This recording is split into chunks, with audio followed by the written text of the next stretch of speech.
बिस्मिल्लाहिर्रहमानिर्रहीम, अस्सलाम वालेकुम। रमज़ान और हम में आपको कहेंगे खुश आमदीद। मेरे साथ है मोहम्मद शुएब, मेरे साथ है सबीन फारूक। कहते हैं ना वक्त और उम्र, इसके साथ साथ इंसान में टैलेंट का दुनिया के सामने इजहार तो करता है, मगर आज जो दो बिल्कुल यंग टैलेंटेड बच्चे हमारे साथ मौजूद हैं, छोटे छोटे से बच्चे हैं और टैलेंट उनका देखे तो उनसे भी काफी वो इससे भी छोटे से उनका टैलेंट सामने आ चुका था। एग्जैक्टली, तो हाँ ये बात है। वैसे अब तो फिर भी थोड़े बड़े हो गए और किस तरह से सोशल मीडिया पर वो छाए हुए हैं और लोग किस तरह से उनको पसंद करते हैं। जैसे माहिरा खान ने भी शेयर की उनकी क्लिप्स अपने सोशल मीडिया पे और वहाँ से भी जाहिर है लोगों ने बड़ा पसंद किया जो भी उन्होंने परफॉर्म किया। रायन और आइज़ैक दोनों भाई साथ मौजूद हैं। रायन बड़े हैं और आइज़ैक छोटे हैं। कैसे हैं आप दोनों? मैं सही, वैसे दोनों एक जैसे भी लग रहे हैं, शक्ल में भी पहचानना बहुत मुश्किल है। ये होता है, वैसे नाम कंफ्यूज करते हैं लोग। वैसे करते तो हैं, but we don't get why people think we are twins. Quite similar. हाँ नहीं, ट्विंस तो नहीं, लेकिन फिर भी बस शक्ल मिलती तो है ना। हाइट में फर्क है सिर्फ, और हाँ हाइट में फर्क है। आइज़ैक आप तो 12 साल के, आप 14 साल के हैं, 2 साल का देखिए फर्क है। ट्विंस नहीं है, पर हाँ शायद वो सिंक इतने हो गए कि आपको ट्विंस वाली फीलिंग आती होगी, ये हो सकता है। अच्छा, कैसे स्टार्ट हुआ? वालिद साहब को देखकर शौक हुआ कि वो सीख रहे थे, फिर आपने कहा जो कि देखा ही ये है तो करना ही ये है? एक्चुअली डैड ने कोई फोर्स नहीं किया हमें। ओके, मतलब कि डैड सीख रहे थे। Dad is an endocrinologist, he is a doctor माशाल्लाह, लेकिन one of his hobbies was playing the tabla. तो हम उनसे इंस्पायर हुए हैं। And but what happened was that we weren't seriously मतलब taking it as something very serious. Okay. So after like मतलब जब कोविड शुरू हुआ है, life got boring and all, तो हमने सोचा चलो तबला सीखते हैं फिर। And that's from where it began. और किससे सीखा? काफ़ी हमारे उस्ताद थे। अच्छा, उन सब से आप लोगों ने सीखा। अच्छा, कितने टाइम में आप लोग अभी भी माशाल्लाह इतने प्रोफेशनल है, लेकिन सीखने में कितना टाइम लगा? क्योंकि इतने सारे अभी बच्चे हमें देख रहे होंगे, नई नई चीज़ें सीखना चाहिए, घबरा जाते हैं कि पता नहीं सीख सकेंगे या कितना टाइम लग जाएगा। आप लोगों ने कितने वक्त में सीखा? इट डिपेंड्स आप कितनी प्रैक्टिस करते हैं। Okay. हमने तो सीखा है जब से कोविड शुरू हुआ से लेकर यहाँ तक, तो बेसिकली 4-5 years। एंड जब हम छोटे थे, लाइक अभी इससे भी छोटे थे, अभी इससे भी, we were in our pampers when we used to play the tabla, so we would just come and bang the tabla, and वहाँ से then we just started basically from और ज़रा उसके बाद आपने बहुत सी धुनें बजाई और फिर हमने इनसे आज तराने की धुन भी सुनेंगे। बल्कि आपको ख्वाहिश भी कर सकते हैं। एग्जैक्टली, आपकी रिक्वेस्ट भी होगी, वो भी हम देखेंगे कि कैसे आप लोग रिक्वेस्ट करेंगे। वैसे मेरे पे हो तो मैं एक ही रिक्वेस्ट करूंगी, मैं कहूँगी दिल दिल पाकिस्तान सुना दें, या दिल से पाकिस्तान सुना दें। मतलब हमारे जितने मशहूर जितने भी मिली नगमे हैं, पूछते हैं हमसे क्या क्या सुनाएंगे आज आप हमें? हम आपको दिल से पाकिस्तान सुना लेंगे। ठीक है। और उसके ऊपर से हम आपको पाकिस्तान का नेशनल एंथम भी सुनाएंगे। ग्रेट। और जिस तरह हम बात करते हैं कि पाकिस्तान, आज के दिन की मुनासबत से भी बात करेंगे, क्योंकि परेड का जिक्र भी हमने किया कि हमारे दोस्त ममालिक भी पाकिस्तान के साथ होते हैं। ऐसे में अगर हम किसी दोस्त मुल्क का तराना आपसे सुनना चाहें तो किस मुल्क का होगा? डेफिनेटली यूएई का। हमारे यूएई के जो एम्बेसडर हैं उबैद, उनके साथ हमारे ताल्लुकात बहुत अच्छे हैं। Great. And we always go to their event every year. यानी अच्छी प्रैक्टिस हुई भी है उसकी। बिल्कुल। अच्छा, प्रोफेशनली भी माशाल्लाह, वाह वाह। So we'll dedicate it to उबैदुल Dhabi. अच्छा, आपको पता है ये परेड देखकर ही यहाँ पर आ रहे सीधा, तो इनसे हमने हाल अहवाल क्यों नहीं पूछा? कैसा लगा? फर्स्ट टाइम आप दोनों ने परेड देखी? पहली बार लाइव देखी है सामने, और जब वो फ्लाईओवर हो रहा था, तो मैं आपको बता नहीं सकता, इतना जो शोर था इंजन्स का। वो बल्कि जहाज पहले गुजरता है, शोर बाद में आता है। बिल्कुल, वाकई। And you literally felt like you want to be a fighter pilot. That's right. ये जज्बा देखें। True that. ये हमारे चले जरा जो इनका एक स्किल है जो इनको इतना इसने पॉलिश किया है, उसको जरा हम आपके साथ शेयर करते हैं। तो चूंकि स्टार्ट हम करेंगे नेशनल एंथम ऑफ पाकिस्तान से, तो कौमी तराने की धुन बजाएंगे ये अपने इस तबले पर, तो एंजॉय करते हैं जी मिलकर। चलें, प्ले करें जी म्यूजिक।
आपस की जो कोऑर्डिनेशन थी, आंखों में बातें हो रही थी, हम देख रहे नॉन वर्बल कम्युनिकेशन किस तरह से हो रही थी।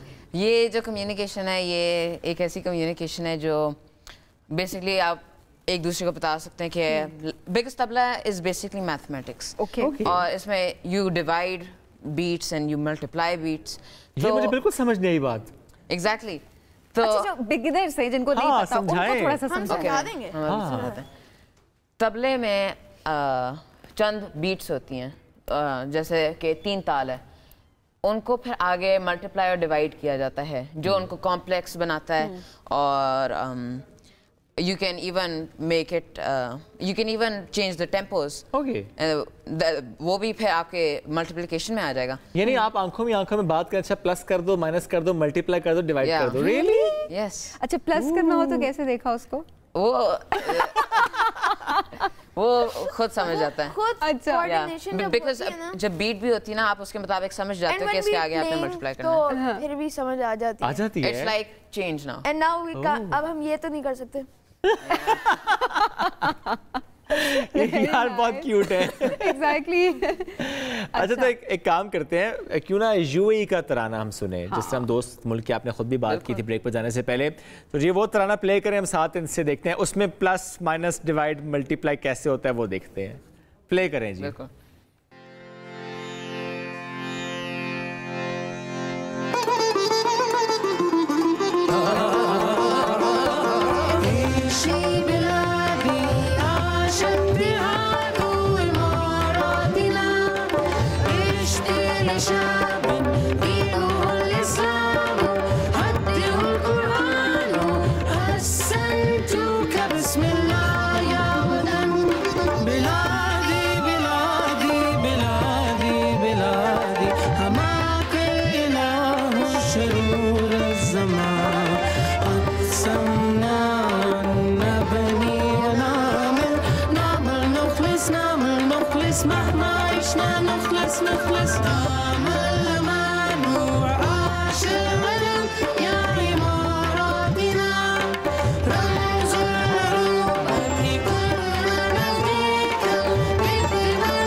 कमाल।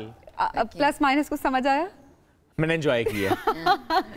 मैंने मैथ्स का ये अंदाज बहुत एंजॉय किया। मैथ्स अच्छा लगने लगा। हर चीज में प्लस माइनस या इस बार क्या था फिर? इस बार एक्चुअली ना हमारी जो बीट थी वो सिंपल थी। It was just one beat। तो इसमें ज्यादा कुछ हुआ नहीं। इस पे मैथ्स अप्लाई इतनी हुई नहीं। अच्छा, वैसे इसके साथ मैनेज पढ़ाई आराम से हो जाती है? वो आसानी से, बट फिर प्रैक्टिस जाहिर सी बात कम होती है। तो कितनी प्रैक्टिस, यानी रियाजत कितनी करते हैं? दिन में एटलीस्ट आपको घंटा तो देना होता है। देना पड़ता है। जबरदस्त जी, thank you and all the best. बड़ा अच्छा लगा जी आपसे मिलके। एक ब्रेक की तरफ जाने नाजरीन, ब्रेक से वापस आएंगे। 23 मार्च का एक खुसूसी शो है जिस पर हम ये बात भी कर रहे हैं, और आज चूँकि बड़ा अहम दिन, जिस तरह सुबह का आगाज़ हमने आपसे शेयर भी किया परेड से हुआ, और उसके बाद जिस तरह सिविल अवार्ड्स की तकरीब हो, चाहे फिर कोयटा हो, लाहौर हो, कराची हो या इस्लामाबाद हो, यहाँ पर भी सिविल अवार्ड्स की तकरीब। और कराची की जब हमने बात की थी तो हमने बात की थी आपसे कि मलिका जुनैद साहिबा को सितारा इम्तियाज़ से नवाजा गया, और फिर दुरैद कुरैशी को सितारा इम्तियाज़ से नवाजा गया। इस तरह बहुत से और अफराद जिनको मुख्तलिफ शोबों में आला कारकर्दगी का मुजाहरा दिखाने पर सिविल अवार्ड से नवाजा गया। उसकी हम आगे चलकर मजीद बात भी करेंगे। ब्रेक लेंगे नाज़रीन, ब्रेक से वापस आते हैं, साथ रहिए। आज हम ज़रा बात करते हैं उन लोगों के जिन्होंने बड़ा ज़बरदस्त काम किया है पाकिस्तान के लिए। वैसे जब हम मसाइल की बात करें, वो कहते हैं ना, प्रॉब्लम तो सामने आ जाती है, लेकिन फिर आपने उसका सोल्यूशन ढूंढना होता है, अमली तौर पर कुछ करना होता है। ये एक मुश्किल काम होता है। लेकिन जब दुनिया को मौसमियाती तब्दीली के बड़े चैलेंज का सामना है, तो ऐसे में पाकिस्तानी एरोस्पेस इंजीनियर सारा कुरैशी ने इस मसले के हल के लिए अपना किरदार अदा किया, और उन्होंने अपने वालिद के साथ मिलकर हवाई जहाज़ का माहौल दोस्त इंजन तैयार किया। तो आज डॉक्टर सारा कुरैशी हमारे साथ मौजूद हैं। अस्सलाम वालेकुम जी, कैसी हैं आप? वालेकुम सलाम, मैं ठीक हूँ। So good to have you. और इसके साथ साथ सबीन हमारे साथ एक और शख्सियत भी है। अच्छा, पाकिस्तान के शहर गुजरावाला की जब भी बात की जाती है तो कहा जाता है कि वहाँ पर आधी आबादी जो है वो खाना बनाने में मसरूफ है, और बाकी की जो आधी आबादी है वो खाना खाने में पहलवानों का शहर है। पहलवानों का शहर है, और ऑब्वियसली उसका एक मुस्बत नतीजा भी निकलता है, जिसकी एक मिसाल नूर दस्तगीर भट्ट हैं, जो कि हमारे साथ मौजूद है। देसी खुराकें वो खाते हैं और अपने मुल्क का नाम रोशन कर रहे हैं। वेट लिफ्टिंग के शोबे में गोल्ड और कांसी के एजाज़ात वो अपने नाम कर चुके हैं और पाकिस्तान का नाम पूरे दुनिया में जो है वो रोशन कर रहे हैं। तो नू इस वक्त हमारे साथ मौजूद है। अस्सलाम वालेकुम। वालेकुम सलाम। Thank you so much for coming. Thank you so much. नू पहले बताएं सहरी इफ्तारी क्या होती है?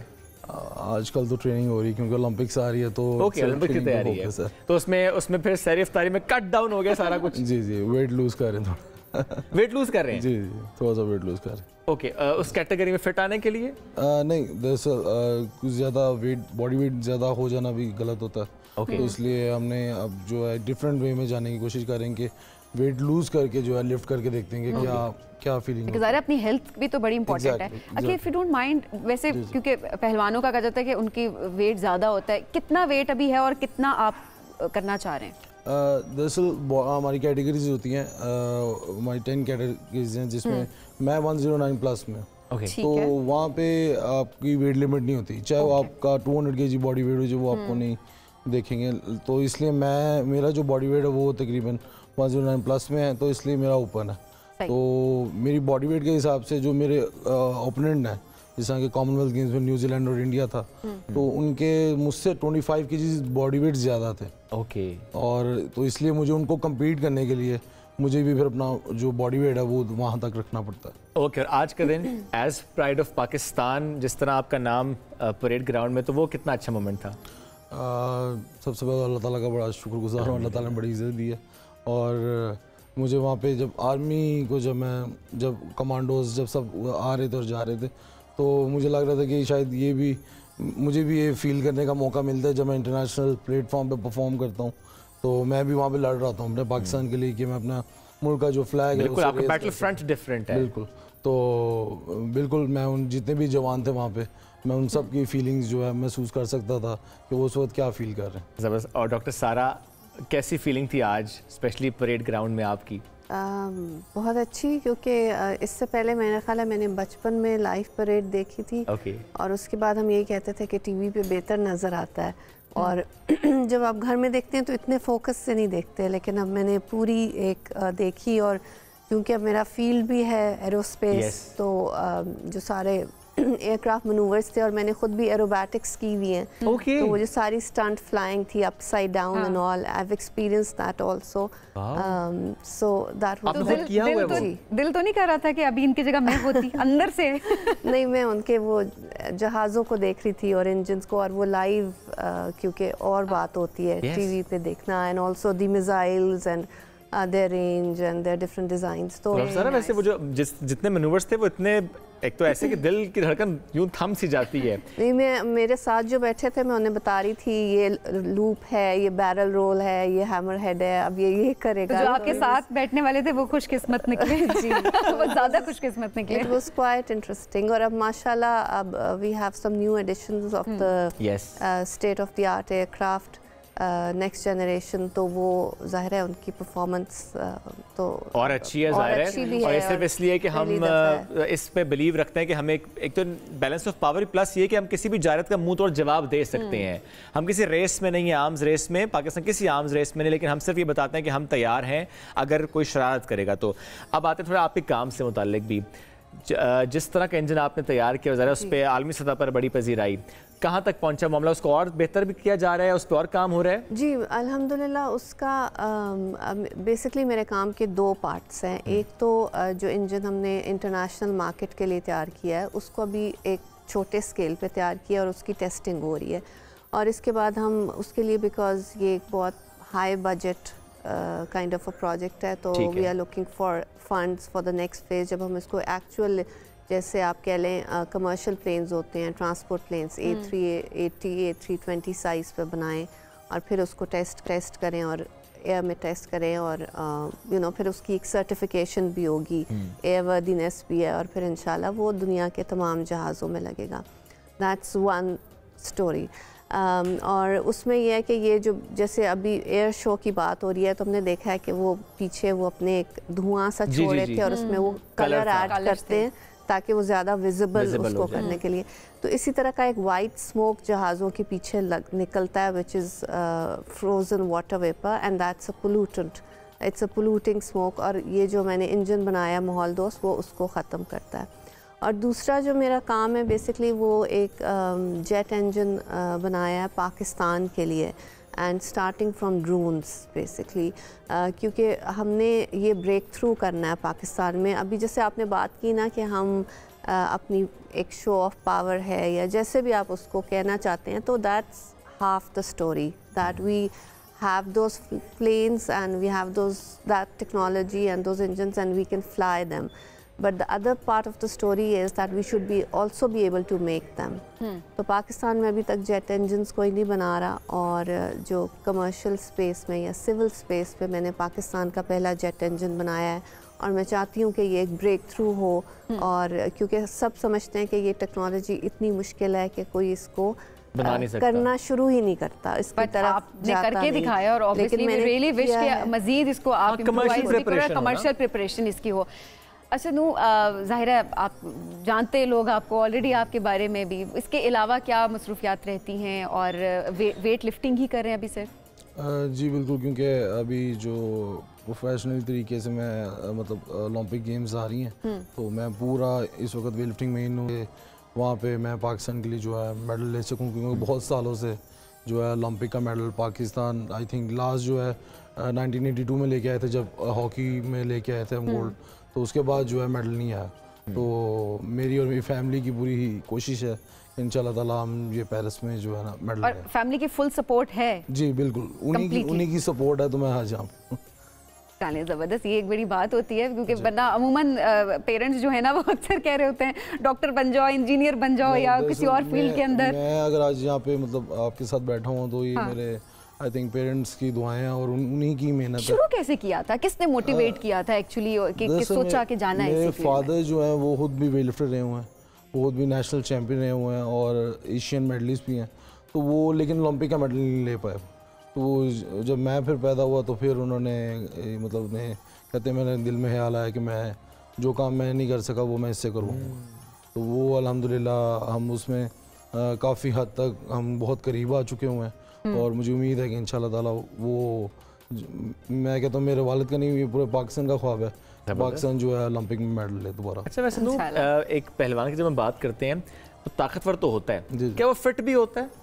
बिल्कुल, क्योंकि फिटनेस जो है वो सब कुछ, अगर आपकी फिटनेस नहीं है तो मतलब जिस आप कहते हैं कि सेहत नहीं है तो आप कुछ भी नहीं है, मतलब पैसा दुनिया कुछ भी आप किसी काम की नहीं आपके लिए। तो एक स्पोर्ट्समैन के लिए फिटनेस जो है सबसे मेन चीज़ होती है। पहलवान बेशक कहा जाता है, लेकिन हमारी डाइट जो होती है वो बड़ी स्ट्रिक्ट होती है।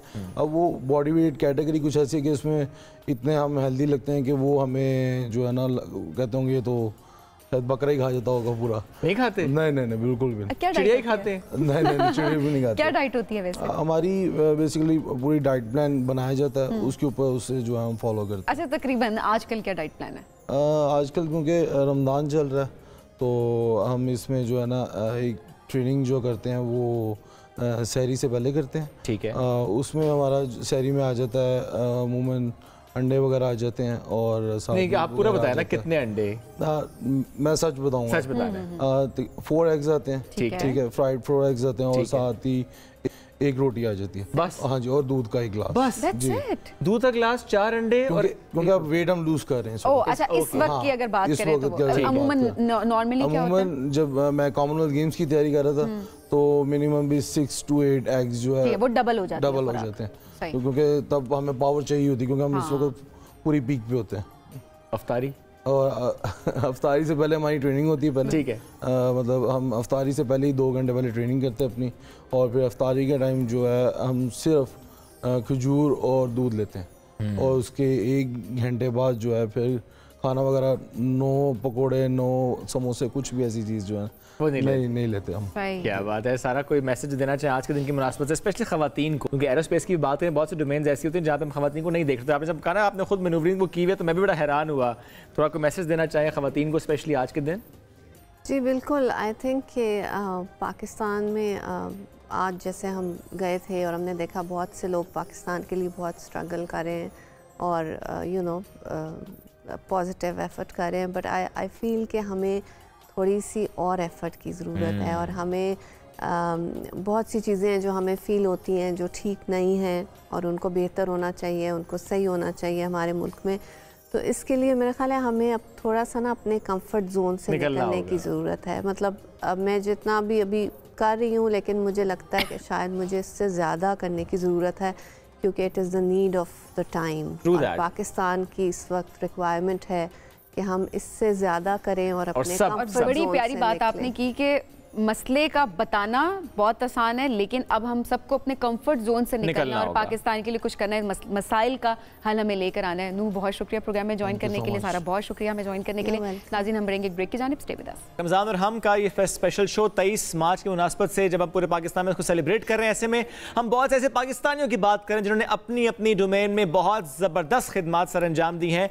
अब हम बात करेंगे उन ब्रेन्स की कि उनके लिए मैं तेज़ ब्रेन कहूँ, मैं शार्प ब्रेन कहूँ, मैं क्या कहूँ। जब जब मैं इनसे मिलता हूँ मैं यही कंफ्यूजन का शिकार होता हूँ कि ये खाते क्या हैं, करते क्या हैं। यस, वो कैसे ज़हनी इस्तेदाद को बढ़ाने के लिए काम कर रहे हैं और कैसे आलमी सतह पर इनको पजीराई हासिल हुई है, इस पर आज हम बात करेंगे। हमें ज्वाइन कर रही हैं सनिया आलम, अमेरिकी सदर जो बाइडन से लाइफ टाइम अचीवमेंट अवार्ड आप हासिल कर चुकी हैं और ब्रेन ऑफ द ईयर का अवार्ड भी अपने नाम कर चुकी हैं। ये वाहिद पाकिस्तानी है जिनको ये अवार्ड मिला है।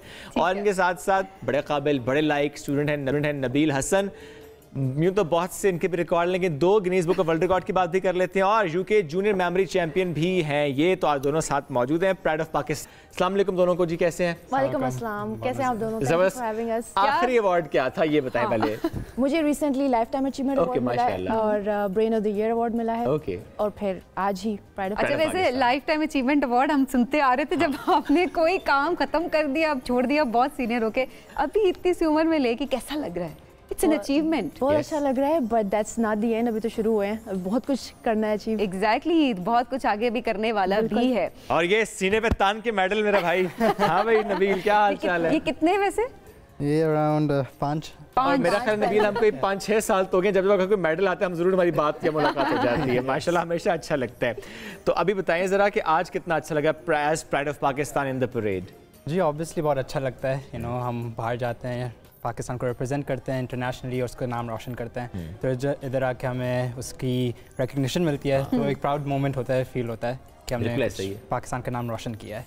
और सनिया, बहुत से लोगों को नहीं पता अभी आपके इदारे का, आपके काम का। ज़ाहिर है कराची बेस्ड हैं आप लोग, लेकिन मैं चाहूँगा ज़रूर पाकिस्तान में सुनने वालों को ज़रा बताएं कि what actually you people do. ठीक है, शुएब जिसके लिए प्राइड ऑफ पाकिस्तान के लिए सिलेक्ट हुई मैं, वो 2 चीज़ें थी। एक जो मैंने आपको पहले भी आपके शो में आई हुई हूँ, एजुकेशन सिस्टम पे मैंने आपको बताया था कि सुपर लर्निंग पाकिस्तान में लेकर आए हैं, जिसका मतलब है कम टाइम में तेज़ी से सीख सकें। इसको एजुकेशन सिस्टम से कनेक्ट करूँ तो मैं ये चाह रही हूँ, अपने पर्सनल लेवल पे तो हम करवा रहे हैं, हम चाहते हैं कि एजुकेशन सिस्टम में इंसर्ट हो जाए कि कैसे आप 12 साल की एजुकेशन 2 से 3 साल में कर लें सुपर लर्निंग के थ्रू। सुने गौर से, 12 साल की तालीम 2 से 3 साल में सुपर लर्निंग कैसे? देखें, लर्निंग हाउ टू लर्न जब आप सीख जाते हैं कि आपका दिमाग सीखता कैसे, कोई भी इंफॉर्मेशन को प्रोसेस कैसे करता है, मेमोराइज कैसे करता है, तो जब आप ये हुनर सीख जाते हैं फिर आप कुछ भी आसानी से सीख सकते हैं।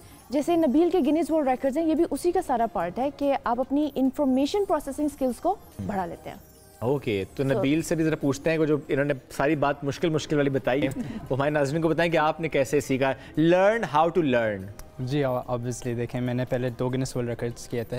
पहला वाला जो किया था वो तो 4 सेकंड नंबर्स में। इसके अंदर 4 सेकंड्स में मैंने 30 नंबर्स याद किए थे। आपको स्क्रीन के ऊपर रैंडम नंबर्स दिखाए जाते हैं, ठीक है, और फिर आपको 4 सेकंड मिलते हैं उस नंबर्स को उसी तरतीब में, जिस तरतीब में ला रहे हैं, याद करना। 4 सेकंड के बाद वो हट जाता है और फिर हमें वापस दोहराना होता है। नहीं, इसके लिए आपने यहाँ पे क्या लगाया हुआ? चिप लगाई थी? नहीं, सच बताना है। नहीं, देखें, इसके लिए मैं फ्यूचरिस्टिक लर्निंग के पास गया था, कुछ सनिया आलम के पास। अच्छा। इन्होंने मुझे ट्रेन किया, तो देखें आपका ब्रेन जो है ये आप इसको ट्रेन कर सकते हैं। जैसे आप अपनी बॉडी के लिए फिटनेस करते हैं, मसल्स बनाते हैं, एक्सरसाइजेस करते हैं, वैसे ही आपका ब्रेन है, आप इसको ट्रेन कर सकते हैं। ठीक है, इनिशियली मैं भी इसके लिए आया था, अपनी पढ़ाई के लिए आया था, लेकिन ये टेक्निक्स मुझे इतना अच्छा लगा था कि मैंने इनसे बात की और फिर मैंने इनको और वर्ल्ड लेवल पर इस्तेमाल करना शुरू कर दिया, प्रैक्टिस करना शुरू कर दिया, जिसकी वजह से फिर 2 गिनीज वर्ल्ड रिकॉर्ड्स। देखिए, ट्रेनिंग है, प्रैक्टिस है और उसके बाद आप अचीव कर पाते हैं जो आप करना भी चाह रहे होते हैं। सर ये बहुत सारे लोगों को पता ही नहीं है इसका, मतलब अगर देखा जाए कि कितनी अच्छी चीज़ है कि ये तो तमाम वालिदैन को सोचना चाहिए अपने बच्चों स्कूलों में, मैं कहता हूं ये होनी चाहिए, इसको इंट्रोड्यूस करवाना चाहिए। यही तो कह रही हूँ, एजुकेशन सिस्टम में लाना चाहते हैं। आप बच्चे को ये बताने से पहले कि ये पढ़ना है, ये किताब है, ये एग्जाम, ये केमिस्ट्री, बायो, ये रट लो। हाँ, आप उनको ये बताएं ओके आपके पास एक दिमाग है जो ज़हीन तरीन एसेट है, ठीक है, उसको कैसे इस्तेमाल करना है, रट्टा मारे बगैर इंफॉर्मेशन कैसे स्टोर करनी है, और कैसे आप तेज़ी से जैसे रीड कर सकते हैं, इंफॉर्मेशन को प्रोसेस कर सकते हैं। और शुएब, जैसे नबील ने मेंशन किया, ट्रेनेबल है। एट फर्स्ट हर चीज़ ऐसे लगता है कि अच्छा really super memory, speed reading, ये सब हो सकता है कि नहीं, बट ट्रेनेबल है। आप ट्रेन करें अपने दिमाग को टेक्निक्स एंड टूल्स के जरिए तो एवरीथिंग इज पॉसिबल। हो सकता है, ये पॉसिबल है। और ज़ाहिर है इसको मैं कहती हूँ तालीमी निज़ाम में वाकई सनिया ने बात की कि इसको लाना बहुत ज़रूरी है। बिल्कुल ऐसे है। नबील, वैसे अपनी तालीमी करियर में कितना फ़ायदा हुआ आपको इस सुपर लर्निंग का? बहुत फ़ायदा है। जैसे मैं पहले जो आया था ये पढ़ाई के लिए आया था, मेरे फादर ने इनके इंस्टीट्यूट फाइंड आउट किया और फिर मुझे एडवाइस किया कि मैं इनके इंस्टीट्यूट पर जाऊँ, और मेरे ग्रेड्स में बहुत बड़ा फ़र्क आया था, ठीक है। उसके वजह से फिर मैं कॉम्पिटिशन्स में गया और फिर उसके ज़रिए मैंने पाकिस्तान इंटरनेशनली रिप्रेजेंट करके यूके जूनियर मेमोरी चैंपियन बना, और फिर उसके बाद 2 गिनेस वर्ल्ड रिकॉर्ड्स भी हासिल। अगला रिकॉर्ड क्या बनाने वाले हैं? अभी तो और भी बाकी, अभी मैं ओलंपिक्स की ट्रेनिंग भी कर रहा हूँ ताकि मैं ओलंपिक्स। अच्छा, ओलंपिक्स में भी जाएगा? जी। तो फिजिकल एक्सेलेंस भी है और ज़हनी एक्सेलेंस। अरे वाह, ऑल द बेस्ट जी। हमेशा बहुत अच्छा लगता है आप से बात करके और आपके मुतालिक बात करके। बहुत शुक्रिया नबील एंड सानिया, साथ मौजूद थे। नाज़रीन, ब्रेक की तरफ जाएंगे, ब्रेक से वापस आएंगे। 23 मार्च का स्पेशल शो है, रही हमारे साथ। 23 मार्च का स्पेशल शो, स्पेशल ट्रांसमिशन, जिसमें हम आपकी मुलाकात करा रहे हैं बहुत से ऐसे नौजवानों से, बहुत से ऐसे ख़वातीन से, बहुत से ऐसे पाकिस्तान के उन अफराद से जिन्होंने अपने अपनी डोमेन में बड़ा ज़बरदस्त काम किया और आज एज प्राइड ऑफ पाकिस्तान वो परेड का हिस्सा भी थे। और आज भी जिनको हमने दावत दी है उन्होंने भी बड़ा मार्का मारा है। अरे वो स्टूडेंट्स देख के कहेंगे वाह वाह वाह। ACCA वैसे मुश्किल होता है, नंबर लेना मुश्किल तो होता है, ज़्यादा नंबर लेना ज़्यादा मुश्किल होता है, और बहुत ज़्यादा नंबर लेना तो बहुत मुश्किल होता है। लेकिन ACCA में रिकॉर्ड बनाना ये वाकई सबसे बड़ा काम है जो उन्होंने किया है। वैसे लोग समझ गए मैं किसकी बात करूँ, क्योंकि ज़ाहिर है जब एक ही लड़की हो इस पे तो लोग समझ जाते हैं कि दुनिया भर के स्टूडेंट में सबसे ज़्यादा नंबर देके ग्लोबल प्राइज विनर का एजाज़ अपने नाम किया था। ज़ारा नईम डार आज हमारे साथ मौजूद। अस्सलाम वालेकुम जी, कैसी हैं आप? वालेकुम अस्सलाम, मैं ठीक हूँ, आप कैसे? अल्हम्दुलिल्लाह बिल्कुल ठीक ठाक। और ज़ारा थोड़ा सा बताएं तो सही, इससे पहले कि हम दूसरे मेहमान की तरफ जाएं, कि आज कैसा महसूस हुआ in parade? Amazing as always. Parade पे मतलब वो जो एक जज्बा होता है ना 23 मार्च का और पाकिस्तानी होने का, and coming from a military background, वो एकदम जाग जाता है। मैं तो मतलब ऑन ज़ीरो स्लीप, लेकिन बहुत बहुत अच्छा लग रहा है। And being pride of Pakistan, that enclosure, इतने सब अच्छे लोगों के साथ, it was truly an experience. बिल्कुल जी। एक और मेहमान हमारे साथ मौजूद है, उनका भी तारुफ करवाते हैं जी। तहफ़्फ़ुज़ की जब बात की जाती है तो जाहिर है वो तमाम लोगों के लिए बड़ा ज़रूरी होता है, और ख़वातीन के हवाले से अगर बात की जाए तो उनके लिए बाज़-औक़ात बहुत सारी मुश्किलात भी होती हैं, बहुत कुछ होता है, बहुत ऐसे रवैये होते हैं जो उनको बर्दाश्त करने पड़े होते हैं, और आम तौर पर मुआशरे जो है वो ऑब्वियसली देखा जाए तो वो नॉर्मलाइज चीज़ें हो जाती हैं, बट एक्चुअली वो नॉर्मलाइज नहीं होनी चाहिए। लेकिन ख़वातीन इस पर बोलती बहुत कम दिखाई देती हैं, या उनके लिए कोई बोलता हुआ कम दिखाई देता है, लेकिन कोई है तो, जो आवाज़ उठाता है। बिल्कुल जी, और उसके लिए एहतजाज करता है, आवाज़ उठाता है, सोशल मीडिया एक्टिव हो जाता है, एक्टिव हो जाता है जी। तो इसी तरह से एक एक्टिविस्ट से आपकी मुलाकात करवाने लगे हैं। रमना सईद इनका नाम है। खुलकर ख़वातीन के लिए बोलती हैं, आवाज़ उठाती हैं, बात करती हैं, एहतजाज भी करती हैं, और इसलिए दुनिया ना सिर्फ उनकी आवाज़ सुनती है बल्कि उनके एतराफ़ में उन्हें डियाना अवार्ड से भी नवाजा जा चुका है। तो इस वक्त रमना हमारे साथ मौजूद हैं। अस्सलाम वालेकुम, कैसी हैं? वालेकुम अस्सलाम, थैंक यू सो मच। मैं बिल्कुल ठीक हूँ, आप कैसी हैं? बिल्कुल ठीक ठाक। रमना, कभी डर लगता है बात करते हुए? क्योंकि बहुत सारे लोग बात इसलिए नहीं भी कर रहे होते कि डर जाते हैं, कोई खौफ होता है। रमना को खौफ है? रमना को खौफ था, लेकिन उस खौफ को तोड़ना पड़ता है, चीज़ों से सीखना पड़ता है। आप जब ज़िंदगी में मुख्तलिफ़ मराहिल से गुज़रते हैं तो आप अगर उनसे सीखते नहीं हैं तो मुझे लगता है कि एक बहुत बड़ा फेलियर है। जब आप उनसे सीखते हैं और फिर आप चाहते हैं कि किसी और के साथ वैसा ना हो और उसके लिए आवाज़ उठाई जाए, उसके लिए काम किया जाए ताकि ख़वातीन महफूज महसूस कर सकें, ताकि उनके लिए इक्वल अपॉर्चुनिटीज़ हों, चाहे वो वर्क प्लेस पे हो, सड़क पे जा रही हों, दे शुड फील सेफ़। तो इसके लिए फिर आवाज़ उठाना ज़रूरी है, और social media is a big platform जिसने बहुत से लोगों की वॉइसेस को एम्पलीफाई किया है। सो आई थिंक ये बड़ा इम्पॉर्टेंट है, आप इस पे आवाज़ उठाएं और फिर लोगों में अवेयरनेस आती है और फिर लोग आपकी चीज़ों को एक्नॉलेज करते हैं इंटरनेशनली भी। और जिस तरह आज ISPR ने प्राइड ऑफ पाकिस्तान और वो सारी चीज़ें हुई, तो it was a great feeling to be there, being recognised by your own country और इतने डाइवर्स लोगों के साथ जिनका इतना डाइवर्स बैकग्राउंड है और वो डिफरेंट एक्सपीरियंसेस लेकर आ रहे हैं। उनसे जब सीखने का मौका मिलता है तो फिर आप समझते हैं कि जो आप काम कर रहे हैं आप ऐसे लोगों से मिलकर उसको मज़ीद बढ़ा सकते हैं। बिल्कुल। अच्छा ज़ारा, जब आपकी बात होती है तो लाइक तरीन स्टूडेंट्स की बात होती है, बहुत सारे स्टूडेंट टिप्स भी मांग रहे होंगे, ज़ारा हमें बता दें हम क्या करें। आपने तो माशाल्लाह इतना मुश्किल एग्जाम, उसमें ज़ाहिर है उसमें भी दुनिया में आपने टॉप किया है, लोगों से मैट्रिक भी नहीं हो पा रही होती कि मार्क्स अच्छे आ जाएँ, क्या टिप्स देंगे उनको? ऑनेस्टली मेरे ऊपर, क्योंकि आई बिलीव बहुत बड़ा फैक्टर ये था कि फैमिली प्रेशर नहीं था और मेरे फादर प्रेशर नहीं था तो नहीं था। हाँ मेरे फादर कहते थे, हम तो प्रेशर कुकर में रह के पढ़ते रहे। वो चीज़ गलत, वो बैकफायर कर जाती है। और क्या? चप्पल नहीं, मेरी तो बारिश होती थी तो अब्बू खुद कहते थे आज बारिश हो रही है स्कूल ना जाओ। अच्छा हाँ, पेपर में अगर देख लिया मैं टेंशन में हूँ, क्या हो गया बेटा ज़्यादा से ज़्यादा फेल हो जाओगी, वो ये कह देते थे, मैं कहती थी इनको तो फर्क नहीं पड़ता, मुझे पढ़ना चाहिए। फिर आई थिंक वो चीज़ मुझे थोड़ा मोटिवेट करवाते थे कि कहेंगे इन्हें तो फर्क नहीं है, ज़ारा को अपनी फिक्र खुद हो। उनको पता चल गया था मेरा बचपन से ही कि मैं खुद से बैठ के होमवर्क कर लेती हूँ, पता चल गया था कि ये कर लेगी, पढ़ लेगी। लेकिन वो बस शौक की बात है, शुरू से मुझे नंबर्स और उन चीज़ों का शौक था, अकाउंटेंसी का शौक था। तो if you follow your dreams, your passion, तो आसानी हो जाती है, आसानी होती है, आप शौक से कर लेते हैं। और ऐसे में एक बड़ी इंपॉर्टेंट बात, वो तमाम पेरेंट्स जो देख रहे हैं उनके लिए भी, बच्चों को जब आप प्रेशराइज करेंगे ना, जब वो चीज़ एक प्रेशर में आके फोर्सफुली करेंगे, वो परफॉर्म नहीं कर सकेंगे। कोई भी शख्स परफॉर्म नहीं कर पाता। जब आप उनको उनके हाल पे थोड़ा सा छोड़ते हैं और साथ साथ उनकी काउंसलिंग करते, ज़ारा इसमें आपकी तरबियत का भी बड़ा मैटर है, मैटर करती है ये चीज़। बिल्कुल, बहुत ज़्यादा। जिस तरह अपना करियर चूज़ करने में, हाँ उन्होंने शुरू में कह दिया कि मैंने नहीं अपनी बेटियों को डॉक्टर बनाना, बाल सफ़ेद हो जाएंगे, पढ़ती रहेंगी। तो मैंने कहा अच्छा मैं थोड़ी आसान पढ़ाई की तरफ जाती हूँ, मुझे क्या पता था मुश्किल होगी। पर वो करने के बाद भी आफ्टरवर्ड जब मुझे अपना करियर भी चूज़ करना था, तो उन्होंने कहा कि जो आपका दिल करता है, आपने आगे जॉब करनी है, आपने बिजनेस करना है। फिर खैर मैं बिजनेस कंसल्टिंग में आ गई, अपना मैंने करियर थोड़ा सा स्विच कर लिया एंड उसमें भी अभी तक ही सपोर्टिव। वो कहते हैं कि आपका जो जैसे दिल करता है, इधर करता है, बाहर करता है। वेरी नाइस, सपोर्टिव पेरेंट्स माशाल्लाह। सर रमना, जब हम बात करते हैं वो चाहे हरासमेंट हो, वो चाहे किसी खातून के लिए कोई भी ऐसी सिचुएशन को अनकंफर्टेबल कर दिया जाए, वो सोसाइटी करे, वो एक फ़र्द करे, उसकी हम बात करें, आपने इतने अरसे में क्या देखा? कुछ चेंज आ रहा है सोच में, कुछ चेंज आ रहा है कि अब चीज़ें बेहतर हो रही हैं? बिल्कुल, मुझे लगता है चेंज आ रहा है और change is a very gradual and slow process, ये ओवर द नाइट नहीं हो सकता। तो इस पर काम करने की ज़रूरत है और जब इस पर लोग काम करें, there are certain civil society organisations और वैसे भी अब गवर्नमेंट लेवल पे भी थोड़ा बहुत इस पर काम हो रहा है, ज़्यादा होना चाहिए लेकिन हो रहा है एंड इट इज़ बेटर। जो पहले था उससे ऑफ कोर्स चीज़ें बेटर हो रही हैं और मैं समझती हूँ कि चीज़ें बेहतर इसीलिए हो रही हैं कि लोग इसके बारे में बात कर रहे हैं। कोई मसला तब मसला रहता है जब उसको दबाया जाता है और जब जिस चीज़ को ज़्यादा दबाया जाता है तो वो फिर एक फटती है, वो उसका एक बहुत रिपल इफेक्ट क्रिएट होता है जो नेगेटिव, जिसके रेपरकशंस हो सकते हैं सोसाइटी पे।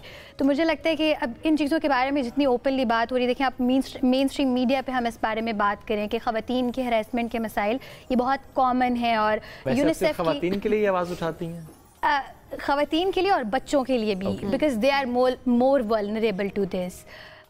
उसकी वजह ये है कि बच्चे, लड़के भी हैं इसमें और उस पर अभी I do not want to discuss that part. Why you don't discuss it? I mean why we always specify कि हरासमेंट इज जेंडर स्पेसिफिक? नहीं, it is not gender specific. Of course जो यंग बच्चे हैं they become victim of it. अच्छा लड़की है तो लड़के नहीं हरास किया होगा, क्योंकि मेजॉरिटी ऑफ द वाक़यात ऐसे ही होते हैं कि women are the victim, they are more vulnerable. Majority हमारे पास केसेस ऐसे आते हैं। ऐसे एसिड अटैक्स की जो है रेशो उठाकर देख लें, कितने केसेस हैं जिसमें मर्दों के ऊपर एसिड फेंका गया हो, खवातीन है ही खवातीन ज़्यादातर जो हमारे सामने रेशो खवातीन की है। और आप यूनिसेफ की रिपोर्ट्स उठा के देख लें मल्टीपल इंटरनेशनल ऑर्गेनाइजेशंस की, कि पाकिस्तान में हर 5 में से 4 खवातीन ऐसी हैं जिन्होंने ज़िंदगी में हरासमेंट फेस की है किसी न किसी वे में। अब हमें उसकी इतनी डाइवर्स चीज़ें हैं, लाइक अगर आप किसी को अनकंफर्टेबल कर रहे हैं अपने देखने से भी, दैट इज़ ऑल्सो हरासमेंट। तो ये एक बड़ा इन डेप्थ टॉपिक है, मतलब इसको डीपली इसको पर स्टडी करना इसमें बड़ा ज़रूरी है, चाहे मर्द है, चाहे औरत है, चाहे बच्चे हैं। आप जितना इग्नोर करेंगे वो चीज़ नॉर्मलाइज होती जाएगी। कोई भी आपकी चीज़ से अगर अनकंफर्टेबल फील कर रहा है, that is harassment. So we need to talk about it, we need to talk that how we have to counter it.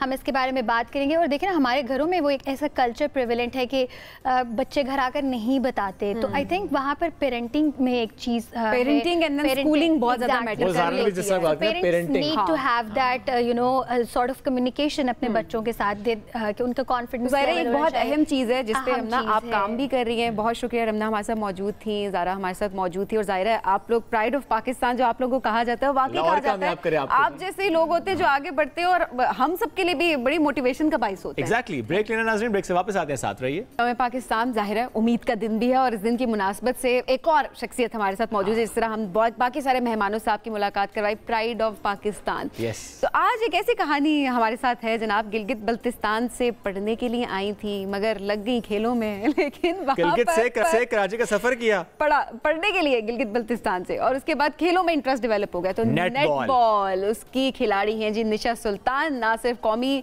Netball की कप्तान है बल्कि वो नेशनल चैंपियन भी हैं। बिल्कुल ऐसे। Nisha, welcome to the show, कैसी हैं आप? Thank you so much. ऐसा फील हुआ आप as pride of Pakistan in the parade? जाहिर सी बात, बहुत अच्छा। हाँ, क्या बात है। थोड़ा सा बताएंगे नेटबॉल क्यों? Why netball? Why not netball?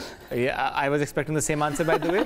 लेकिन होता ना कि अच्छा किसी को खेलते देखा हो, कि बचपन में कोई ख्वाहिश हो, या बस अचानक से स्टार्ट हो? कोई और खेल क्यों नहीं, यही क्यों? अच्छा, मैं जब गांव से आई थी कराची, तो मुझे स्पोर्ट्स में इंटरेस्ट था। बैडमिंटन में खेलना चाह रही थी बचपन से, लेकिन नेटबॉल जब मैंने देखा, मेरी एक फ्रेंड खेलती थी, उसको देख के मैंने इंटरेस्ट, ना मुद्दे पे फ्रेंड मेरा इंटरेस्ट डेवलप हुआ था। मुझे इंटरेस्टिंग गेम लगी और उसमें मैंने देखा स्कोप है कि मैं आगे जा सकती हूँ नेशनल इंटरनेशनल लेवल पे, और गेम की मुझे समझ आ रही थी। So that's why I choose netball. और नेशनल लेवल की टीम बनना, और आप उसके कैप्टन हैं, तो किस लेवल पे इस वक्त हमारी टीम है? अच्छा, I was team captain of under 21। मैं पाकिस्तान टीम सीरीज़ के लिए गई थी सिंगापुर, तो मैं टीम कैप्टन थी। अब अंडर 21 से मैं ऊपर हो गई हूँ, तो टीम कैप्टन चेंज। लेकिन मैंने उम्र नहीं पूछी थी, आपने खुद बताई है। अच्छा, तो आप जो कि मैं ये नहीं कहता अब एज बढ़ गई, मैं ये कहता हूँ जब दूसरी कैटेगरी में आप आ गई हैं, तो इसमें आपका क्या रोल है टीम में? अच्छा, मैं अभी नेटबॉल में ये होता है, हर जब भी कोई इंटरनेशनल इवेंट आता है तो फिर कैंप लगता है। सॉरी, पहले ट्रायल्स होते हैं, ट्रायल्स के बाद फिर अगर आप सेलेक्ट होते हो तो आपका कैंप लगता है। उसके बाद फिर आपकी टीम बनती है। अच्छा, हर दफा नई टीम बनती है? वो चक्कर नहीं कि एक बार आगे बस आ गए, उसके बाद बस हर बार अपना टैलेंट बनवाना है। जी, ऐसे मेहनत करनी है। नया टैलेंट आता है, और जो लोग कहते हैं कि हमारे टैलेंट है, हमें अपॉर्चुनिटी मिलती है, तो स्लॉट्स हमेशा अवेलेबल है। हाँ, ये अच्छी बात है, और मतलब मेहनत पे डिपेंड करता है ना। अगर आप एक दफा आ जाओ और आप मेहनत छोड़ दो, मतलब वो कितनी मेहनत की, कितनी प्रैक्टिस की, क्या टाइम है जो याद आता है कि जब कहा कि छोड़ दूं मैं इसको, क्यों मैं कर रही हूँ?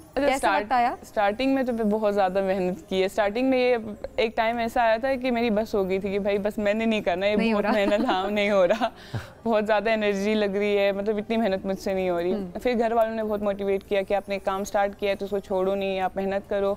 जाहिर सी बात है, कोई भी आप काम करोगी तो हर चीज़ मेहनत मांगती है, ठीक है? तो आप इसी चीज़ में, आपका इंटरेस्ट भी है तो आप इसी चीज़ पे मेहनत करो। तो या और निशा, क्या गिलगित से होने का ये फ़ायदा हुआ? चूँकि मैंने जितना देखा और सुना है वहाँ के लोगों से, बता रहे वो इर्रिस्पेक्टिव ऑफ एनी जेंडर, वो पहाड़ों पर चढ़ जाना, वो एक्टिव होना, वो एनर्जेटिक होना, वही हमने देखा है, वो फिटनेस का एलिमेंट नजर आता है। मुझे लगता है कि लाइक नेशनल लेवल पे बहुत सारे लोग हैं, पंजाब के हैं, कराची के हैं, लेकिन मैं पर्सनली फ़ायदा ये हुआ क्योंकि मैं गिलगित बल्तिस्तान की थी। ठीक, गिलगित बल्तिस्तान से आई गेस लोग कम आते हैं, अभी तो बहुत ज़्यादा आ रहे हैं, लेकिन पहले कम आते थे। तो मेरा नाम बेसिकली इसी वजह से बना था क्योंकि मैं गिलगित बल्तिस्तान की बेटी हूं, and I am proud of. माशाल्लाह, माशाल्लाह। आपने प्रूव भी किया ना, नो मैटर आपका ताल्लुक जिस भी जगह से हो, आपने टैलेंट से प्रूव करते हैं बेसिकली। सो अभी कौन सा इवेंट आ रहा है रीसेंट जो जिसकी तैयारी चल रही हो? अच्छा, अभी हम जून में कोरिया से होके आए हैं। Okay. And I was coach. मैं टीम को अंडर 21 की टीम गई थी तो मैं कोचिंग कर रही थी, एज अ कोच गई थी। अभी सऊदी अरब टीम जाने वाली है इंशाल्लाह हमारी सितंबर में, तो उसी की तैयारी चल रही है। अभी उसमें लेकिन डिसाइड होगा कि आपका उसमें रोल क्या होगा? उसका हाँ डिसाइड होगा ऑब्वियसली। और यानी प्रॉपर ट्रायल्स होंगे, कैंप लगेगा? जी, प्रॉपर ट्रायल्स होंगे, उसके बाद कैंप में, फिर उसके बाद तो हर बार अपने आप को प्रूव करना होता है। जी। तो जब नेट बॉल ना हो तो क्या होता है? नेट बॉल ना हो तो बोरियत होती है। अच्छा, यार इस खेल में फिटनेस जो है वो फिटनेस टेस्ट होते हैं। हाँ, इस खेल में होते हैं फिटनेस टेस्ट। मतलब बहुत शरारती है, बहुत शरारती वरना तो एक दफा आगे सालों साल फिटनेस टेस्ट नहीं होते, बस टीम में है ना जी खिलाते रहो, ये हालात भी होते हैं। मैंने सुना है इस बार पीए में जाएंगे इस बार। अच्छा, इस बार बहुत अच्छी बात है। निशा, बैक टू आवर टॉपिक। अच्छा निशा, कहते हैं ना पाकिस्तान में अपॉर्चुनिटीज़ की हमेशा बात होती है। हम बहुत सारे हम एथलीट से जब बात कर रहे होते हैं वो कह रहे होते हैं हम, क्योंकि हम क्रिकेट के नहीं है, ठीक है, उस हम क्रिकेट नहीं खेल रहे तो दूसरी गेम्स को इस तरह से फ़रोग नहीं दिया जा रहा होता। आपके केस में क्या ऐसा हुआ, कोई मुश्किलात भी आपको फेस करनी पड़ी? हमारे केस में अक्सर यही होता है, मतलब जैसा आपने खुद बताया कि क्रिकेट को ज़्यादा प्रमोट किया जाता है, हर जगह क्रिकेट को पूछा जाता है, हर दूसरा ब्रांड क्रिकेट को स्पॉन्सर कर रहा होता है, तो हम क्रिकेट को लोग खुद स्पॉन्सर करते हैं, हमें जाके मांगना होता है लोगों से, खुद कहना होता है। जी, खुद लेकिन एट द सेम टाइम बहुत इंटरनेशनल विजिट्स भी आप लोगों के हुए हैं, खेल लेकिन उसमें हमारी फेडरेशन सपोर्टिव रही है। फेडरेशन ने मतलब कोई भी ऐसी कोई अपॉर्चुनिटी आती है तो कुछ हमने खुद से किया, कुछ गवर्नमेंट ने सपोर्ट किया, कुछ फेडरेशन ने किया, ऐसे मतलब बहुत मुश्किल से टीम्स गई हैं, ये नहीं कि बहुत इजीली गई हैं, जैसे लेकिन बहरहाल गई हैं। लेकिन मुश्किलात के बाद भी आपने कहा नहीं हमने जाना करके दिखाना, पाकिस्तान का नाम रोशन करना, सबसे बड़ी बात। हाँ, हमारी फेडरेशन की है वो, मतलब Thank God someone is sitting here जो फेडरेशन की तारीफ भी कर रहा है। निशा, thank you so much for joining us today as Pride of Pakistan। आज इस परेड में आप मौजूद थी। हमने सोचा कि आज की इस ट्रांसमिशन में, चूँकि 23 मार्च की मुनासबत से हमारी स्पेशल ट्रांसमिशन है, बहुत से ऐसे लोगों से हम आपकी मुलाकात करा रहे हैं, लेकिन इस ट्रांसमिशन में हमें आगे बढ़ना है। एक ब्रेक लेंगे नाज़रीन, ब्रेक से वापस आएंगे, रहिए हमारे साथ। पाकिस्तान में मुफ्त तालीम का बंदोबस्त हो, तरबियत का एहतमाम भी हो और वहाँ पर रिहाइश और खेल कूद के तमाम जदीद सहूलियात भी मैसर हों, ऐसा बहुत कम जगहों पर होता है। तो ऐसे ये 3 बच्चों के लिए जो काम हो रहा है इस पर आज हम बात एक बड़ा मिसाली इदारा है जहाँ पर काम हो रहा है और किस तरह से वहाँ पर एक फैमिली जैसा माहौल उनको दिया जाता है और तमाम उनकी जो आसाइशें हैं, उनकी ज़रूरियात, उनको पूरा किया जाता है। तो आदिल निज़ामी वहाँ पर गए। इस पर सबीन उन्होंने कैडेट कॉलेज का भी क़याम किया है ना? एग्जैक्टली, वो वहाँ का भी क़याम किया है और वहाँ पर भी बच्चे ज़ेरे तरबियत हैं। बिल्कुल, तो आदिल निज़ामी ने इस पर एक ज़बरदस्त रिपोर्ट बनाई, आपको दिखाते हैं। आज यौम पाकिस्तान है। इस तारीखी दिन की मुनासबत से हम एक ऐसे अदारे में पहुंचे हैं जहां नई नस्ल को बेहतर पाकिस्तानी शहरी बनाने के लिए कोशिशें की जा रही हैं। ये है पाकिस्तान स्वीट होम का कैडेट कॉलेज सोहावा। यहाँ पर किस तरह इन कैडेट्स की तरबियत की जाती है और मुख्तलिफ शोबा-ए ज़िंदगी में खिदमात देने के लिए इनको किस तरह तैयार किया जा रहा है, ये आपको दिखाते हैं और इन कैडेट से मुलाकात करवाते हैं। अस्सलाम वालेकुम sir Adil Nizami, you are most welcome, you and your team, हम you are most welcome in Pakistan sweet home cadet college Sohawa. Sir आज मैं आपको विजिट करते हैं sir Jamil, sir Rizwan, sir Adeel और सर गुलाम सर। ये सर हमारे कैडेट्स हैं जो कि 9th क्लास के हैं and I will show you how they receive you.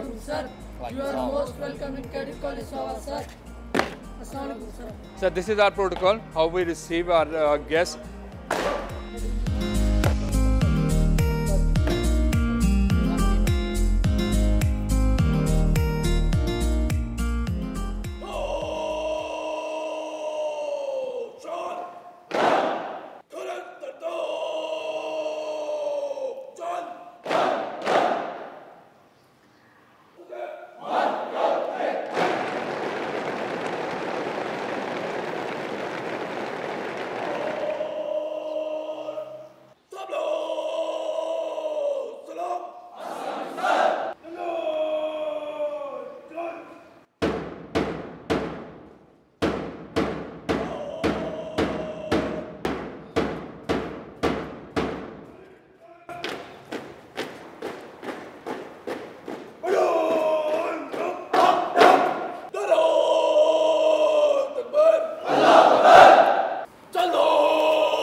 नाज़रीन, अभी आपने ये परेड देखी है। आज 23 मार्च को जिस तरह परेड ग्राउंड इस्लामाबाद में परेड का इनेकाद किया गया, यहाँ पर भी हमें वही थ्रिल दिखाई दे रही है इन नौजवानों में। इनके चेहरे पर जो एग्रेशन है, जो जोश है, जो वलवला है, जो उनकी ट्रेनिंग है, जो प्रोफेशनलिज्म हमें यहाँ पर दिखाई दिया, बहुत ही अच्छा लगा। ये ट्रेनिंग इनको किस तरह करवाई जा रही है, दीगर यहाँ पर कौन कौन सी चीज़ें हैं, यहाँ पर अदारे के जो सरबराह हमारे साथ मौजूद हैं।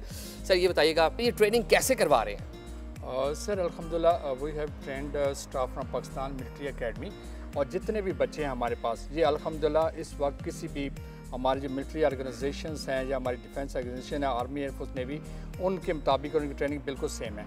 और ट्रेनिंग के लिए सुबह से लेके फ्राम मॉर्निंग से लेके शाम तक इनके साथ इंस्ट्रक्टर्स होते हैं, जो हमारी एकेडमी का माहौल होता है, एनवायरनमेंट होता है। इनको बच्चों को सिखाया जाता है कि हमने जीना है अपने मुल्क के लिए और इस्लाम के लिए। कितने लोग यहाँ से फारिगुल तहसील होकर आगे जाके सर्व कर चुके हैं? इस दफ़ा जो हमारा बैच पास आउट हुआ है, उस बैच में से जितने भी हमारे बच्चे हैं उन सब का यूनिवर्सिटीज़ में, इंजीनियरिंग यूनिवर्सिटी में, न्यूटेक यूनिवर्सिटी में एडमिशन हो गया है, मेडिकल कॉलेज में एडमिशन हुआ है, इकरा यूनिवर्सिटी में है। एंड अल्हम्दुलिल्लाह 3 of our cadets have recommended for the ISSB और hope so कि इंशाल्लाह they will join Pakistan air force and Pakistan army in future. नाज़रीन, ज़रा इन कैडेट्स से भी ज़रा बात कर लेते हैं, इनसे ज़रा जानते हैं इनमें इतना जोश जज्बा इस यंग एज में कैसे आ गया, उनकी तरबियत यहाँ पर किस तरह की जा रही है और इस एनवायरनमेंट से किस तरह सेटिस्फाई हैं और कैसे इन चीज़ों से सीख रहे हैं, इनसे पूछते हैं। अस्सलाम वालेकुम। वालेकुम अस्सलाम।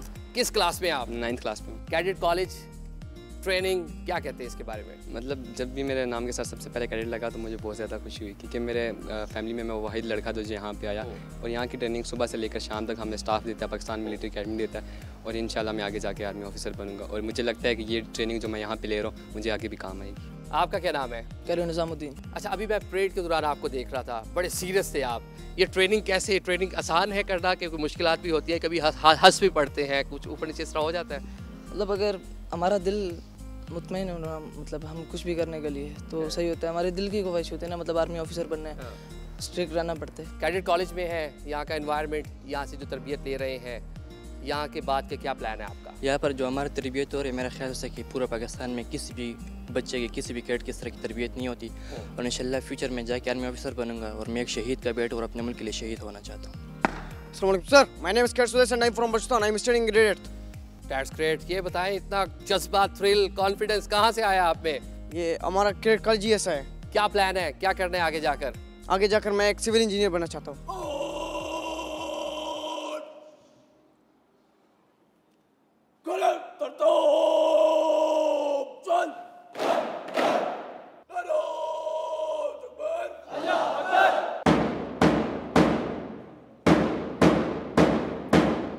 नाज़रीन, ये इस कैडेट कॉलेज की लैब है, साइंस लैब। क्लास चल रही है, टीचर यहाँ पर पढ़ा रहे हैं, इनसे ज़रा बात करते हैं, पूछते हैं क्या बनना है बड़े होके आपने?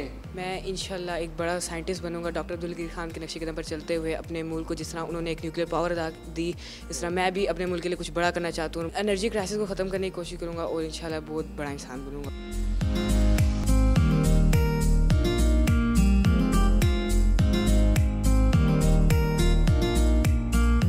वो जगह है जिसको गुलशन कुरान कहते हैं, जो ज़ईफ़ कुरान है वो यहाँ पर लाकर रख दिए जाते थे, जो कुरान पाक ज़ईफ़ हो जाते हैं, तो उसकी बरकत से ही यहाँ पर ये लोगों का ये कहना है कि बड़ी तादाद में अबाबील यहाँ पर आती हैं। यहाँ पर ये उस्ताद मोहतरम है, इनसे बात करते हैं।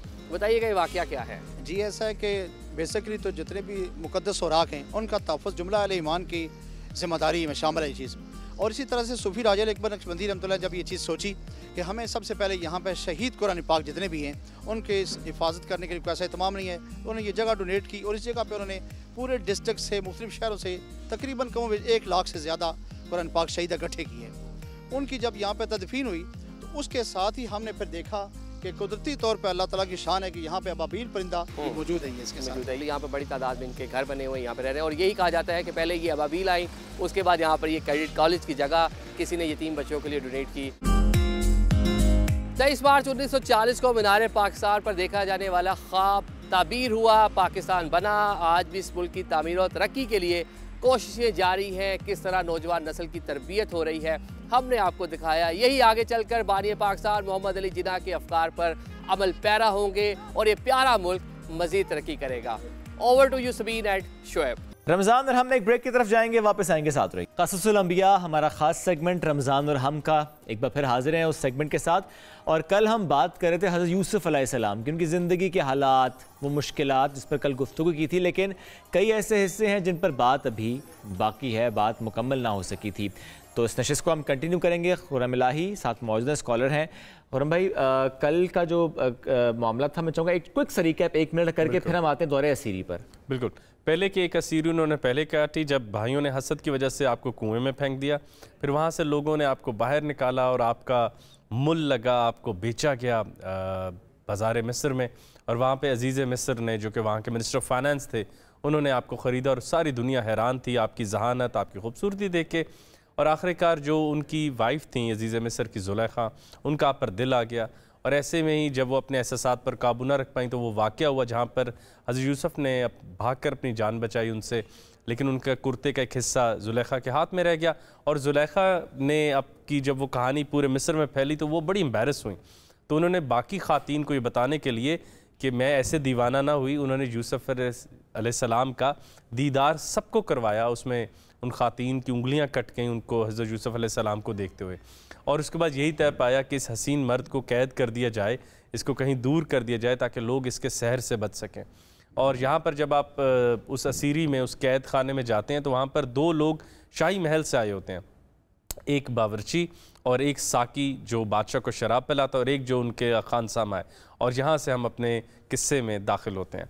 तो जो वो दोनों होते हैं वो दोनों बड़ी जल्दी महसूस होते हैं कि ये तो बहुत कुछ स्पेशल शख्सियत है। और पूरी जेल में भी बात फैल जाती है कि इनको ख्वाबों पर अबूर है, हज़रत यूसुफ़ अलैहिस्सलाम जो है वो ख्वाब बता सकते हैं।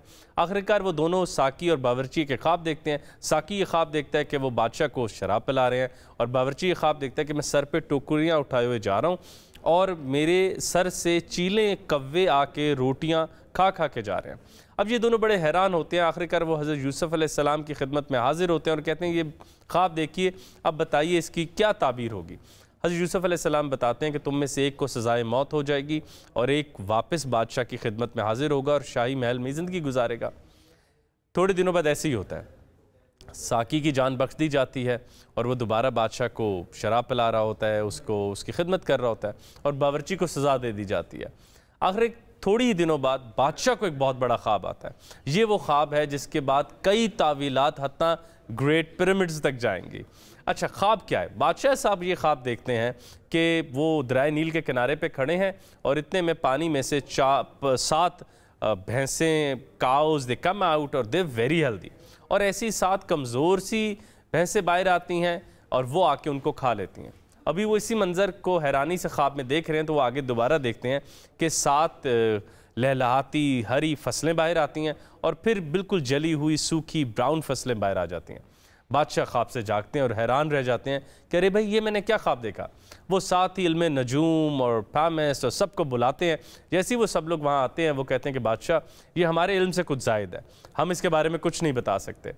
इतने में ही खबर जो है वो महल में फैलती है तो साकी को याद आता है कि मुझे यूसुफ ने कहा था कि मेरा जिक्र ज़रूर करना कि एक आदमी वहाँ बग़ैर किसी सज़ा के जेल काट रहा है। साकी ने तब तो नहीं कहा, यकीनन वो गया था, उसे तो अपनी जान बचाने की पड़ी थी, लेकिन उसने कहा ये अच्छा मौका है। उसने कहा हजूर जेल में एक आदमी है, बहुत ही ज़हीन है, पुरनूर है, वो आपके इस ख्वाब की ताबीर दे सकते हैं। उन्होंने कहा जी हाजिर किया जाए।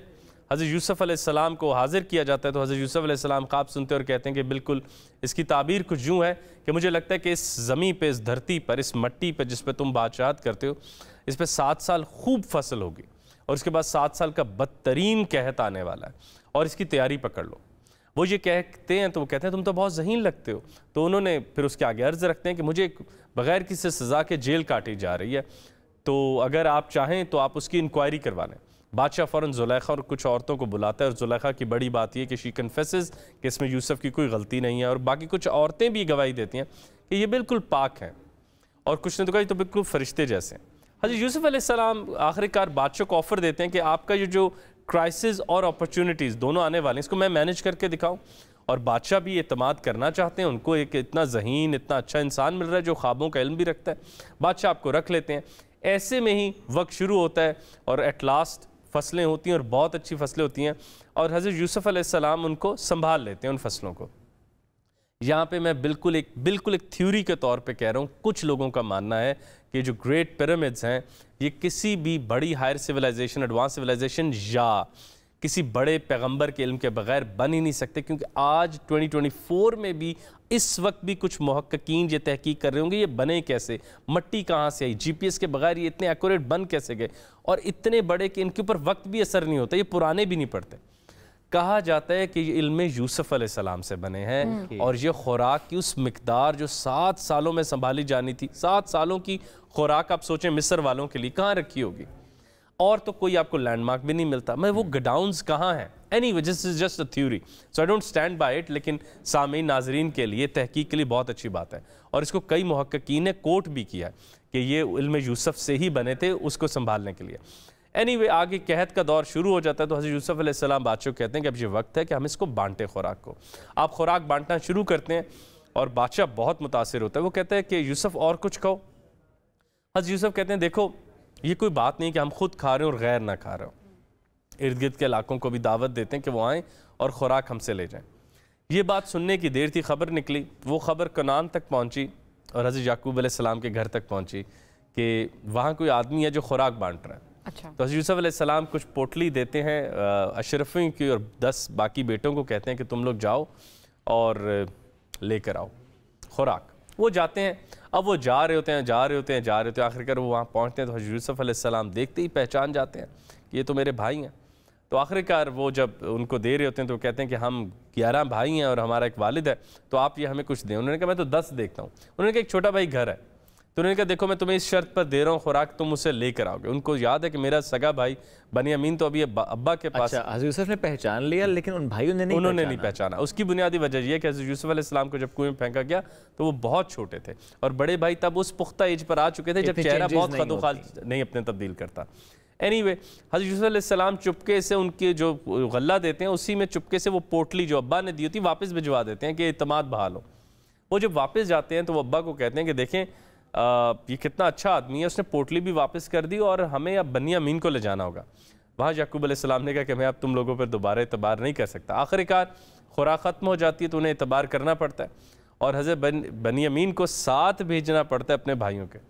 जैसे ही वो साथ आते हैं तो हज़रत यूसुफ अलैहिस्सलाम तो बहुत खुश होते हैं। अब वो कोई तरकीब सोचते हैं कि मैं कैसे बनियामीन को अपने पास रखूँ, तो वो उनको गल्ला देते हैं और चुपके से एक सिपाही को कहते हैं कि बनियामीन के जो गले का बैग है, बोरी है, उसमें ये बादशाह का एक खूबसूरत सा एक ग्लास रख दो। वो उसमें रख देता है। जैसे ही वो थोड़ा दूर जाते हैं तो एक आदमी आवाज़ दे के कहता है कि अरे रुको रुको, चोर हो तुम सब। तो कहते हैं जी हम चोर नहीं हैं। उन्होंने कहा अगर चोर पकड़े गए, तो उन्होंने कहा हमारे कनान में अगर तुम साबित कर दो हम में से कोई एक चोर है तो वो उसी आदमी का गुलाम हो जाता है जिसकी चीज़ चोरी की होती है। वो सब की पोटलियाँ, उनकी बोरियाँ देखते हैं तो हज़रत बनियामीन के उसमें से एक वो निकल आता है, वो उनको रख लेते हैं। यहाँ उनके भाइयों के अंदर दिल नर्म होते हैं और वो कहते हैं कि आप खुदा के वास्ते हम में से किसी एक को रख लें, बनियामीन को जाने दें।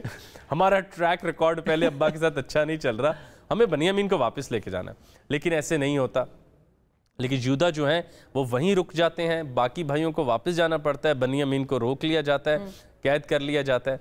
और फिर हज़रत यूसुफ अलैहिस्सलाम जो हैं आखिरकार वो भाई को थोड़ा सा हिंट देते हैं और उसे कहते हैं कि देखो अभी घबराने की बात नहीं है, अभी तुम यहीं रह लो। आखिरकार वो भाई वापस जाते हैं, अब्बा के आगे वो बात होती है, उन भाइयों को वापस बुलाया जाता है और एक खाने की मेज़ पर बिठाया जाता है और वहाँ पर सब भाइयों को 2-2 के जोड़ों में बिठाया जाता है और बनियामीन वहाँ अकेले बैठे हुए हैं। तो जब वो अकेले बैठे हुए हैं तो वो कहते तो रोने लग जाते हैं। उन्होंने कहा तुम क्यों रोते हो? तो उन्होंने कहा मैं इसलिए रोता हूँ कि सब भाई जोड़ों में, मेरा भी एक भाई था। तो उन्होंने बिठाई भी अपने साथ होता है। खाना ख़त्म होता है तो वो फिर अकेले में उनको कहते हैं कि तुम ही मेरे भाई हो और मैं यूसुफ तुम्हारा भाई हूँ। और ऐसे ही किस्से को थोड़ा मुख्तसर करें तो बाकी भाइयों तक भी ये बात पहुँचती है। वो बहुत शर्मिंदा होते हैं और फिर अब्बा की ख़बर देते हैं कि अब्बा की तबीयत बहुत ख़राब है। बनियामीन जिस अरसे में हज़रत यूसुफ के पास रुके और उनको रोका गया, इतने में हज़रत याकूब अलैहिस्सलाम अपने पहले बेटे और दूसरे बेटे की याद में इतना रोए कि उनकी नज़र चलेगी। कुरान मजीद हमें बताता है कि बाकी भाइयों ने अच्छे दिल से कहा कि इतना गम तो मत करें। तो उन्होंने कहा कि नहीं, मैं कैसे ना करूं, मैं तो बस अल्लाह के हजूर अपने आंसू पेश कर रहा हूं कि मैं याकूब एक बाप होते हुए अब मेरी बस हो रही है, अल्लाह मेरी हालत पर रहम करे और मैं वो जानता हूँ जो तुम नहीं जानते। तो आखिरकार हज़रत यूसुफ अलैहिस्सलाम अपनी कमीज़ अपने भाइयों को देते हैं और कहते हैं कि आप अब्बा की चेहरे पर बस फेंक दीजिएगा, गुजार दीजिएगा, उनकी नज़र वापस आ जाएगी। कहते हैं कि अभी भाई निकले नहीं थे मिस्र से, तो उस दिन हज़रत याकूब अलैहिस्सलाम ने कहा था कि तुम लोग नहीं मानोगे लेकिन मैं यूसुफ की खुशबू महसूस करता हूँ, मुझे मेरा बेटा बहुत याद आ रहा है। तो किसी ने कहा कि आप अभी भी उसको याद करते हैं। अब यहाँ हमारे सामीन और नाज़रीन के लिए अहम बात की जो हम पहले दिन से कह रहे हैं कि नबी की सबसे बड़ी सुन्नत इस्तकामत होती है। हमें छोटी सी ठोकर और गम आता है, हम साथ ही डायरेक्शन चेंज करते हैं, भाई छोड़ो इस हॉबी को, इस गोल को, इस चीज़ को। तो आखिरकार उनकी वो कमीज़ उनकी आंखों पर जाती है तो उनकी नज़र वापस आती है। 80 साल बाद वो अपने बेटे का कुर्ता सूंघते हैं और उनको खुश होते हैं। फिर हज़रत यूसुफ अलैहिस्सलाम पूरे जाहो जलाल से अपने अब्बा से मिलने आते हैं और दोनों मिलते ही इतने खुश होते हैं कि हज़रत याकूब अलैहिस्सलाम, हज़रत यूसुफ अलैहिस्सलाम बेहोश हो जाते हैं खुशी से। फिर आप अपने अब्बा को पूरी शान व शौकत से मिस्र में दाखिल करते हैं और कहते हैं कि ऐसा जश्न किसी ने ना देखा था कि शाह मिस्र भी यूसुफ अलैहिस्सलाम पैगम्बर वक्त को लेने के लिए मिस्र की हदूद पर खड़ा हुआ था। हज़रत याकूब अलैहिस्सलाम एक फ़ख्र और फ़ातेह की तरह अपने सब्र की बुनियाद पर मिस्र में एक बादशाह के बेटे वालिद के तौर पर एंटर हो रहे होते हैं। और कल हम जो वाक़या कवर करेंगे वो इसी सुन्नत में आगे होगा। एक साबिर की कहानी याकूब अलैहिस्सलाम की सुनते हुए हम दूसरे साबिर हज़रत अय्यूब अलैहिस्सलाम के किस्से में दाखिल होंगे। अच्छा खुर्रम भाई, ज़रा ये किस्सा बड़ा अहम, आपने जिस खुद भी कहा कल हम हज़रत अय्यूब अलैहिस्सलाम का जिक्र करेंगे, क्या उनकी कहानी भी सब्र और इस्तकामत से जुड़ी है? जी बिल्कुल। हज़रत याकूब अलैहिस्सलाम की तो कहानी मुख्तलिफ है कि 2 बेटों की जुदाई है। इसमें हज़रत अय्यूब अलैहिस्सलाम को हर तरह से टेस्ट किया जाएगा, यानी माल, दौलत, औलाद, सेहत, और फिर सब्र टेस्ट किया जाएगा। हज़रत याकूब अलैहिस्सलाम ने एक टेस्ट दिया था, लेकिन इनका टेस्ट जो टेस्ट है समझे वो सीरीज ऑफ टेस्ट है, 360 डिग्री टेस्ट है। तो देखेंगे वो उसमें से कैसे गुजरेंगे। और टेस्ट से गुजरना बड़ी बात नहीं, वो तो कोई मुश्किल आए चीखो पुकार करते हम भी गुजर सकते हैं। सब्र के साथ गुजरना, मुस्कुराहट के साथ गुजरना कि मैं राजी हो गया, ये गम अल्लाह के अलावा तो कोई दे ही नहीं सकता था मुझे। कहते हैं ना कि जो मुश्किल वक्त आपके ऊपर आता है उसको आप कैसे गुजारते हैं वो मैटर करता है। वो अल्लाह के पास करता है या दूर। कुछ लोग गम के दौरान और दुनियादार हो जाते हैं, तो हज़रत अय्यूब अलैहिस्सलाम और अल्लाह से जुड़ गए थे। बहुत प्यारी बात, हम कल बात करेंगे इंशाल्लाह। कल इस पर हम बात करेंगे। बड़ा अहम है कि मुश्किल में आपका रिस्पांस क्या था। ये आज के दौर में भी सभी ने सीखने लायक बात है और ऐसे लर्निंग है कि कैसे आपने सब्र करना है, चूंकि ज़ाहिर है मुश्किल वक्त तक गुजर तो वो जाएगा। मुश्किल वक्त जितना मर्जी लंबा हो शुएब, आज हमने यही सीखा कि कितनी जल्दी वो गुजर जाता है और अल्लाह पे यकीन रखना बड़ा जरूरी है। सब्र के साथ आपने कैसे तवक्कुल रखना है। बहुत शुक्रिया हमें वक्त देने के लिए। इसी के साथ आज की इस ट्रांसमिशन से इतना ही। दोबारा मुलाकात कल करेंगे। बहुत सा ख्याल रखिए। अल्लाह हाफिज।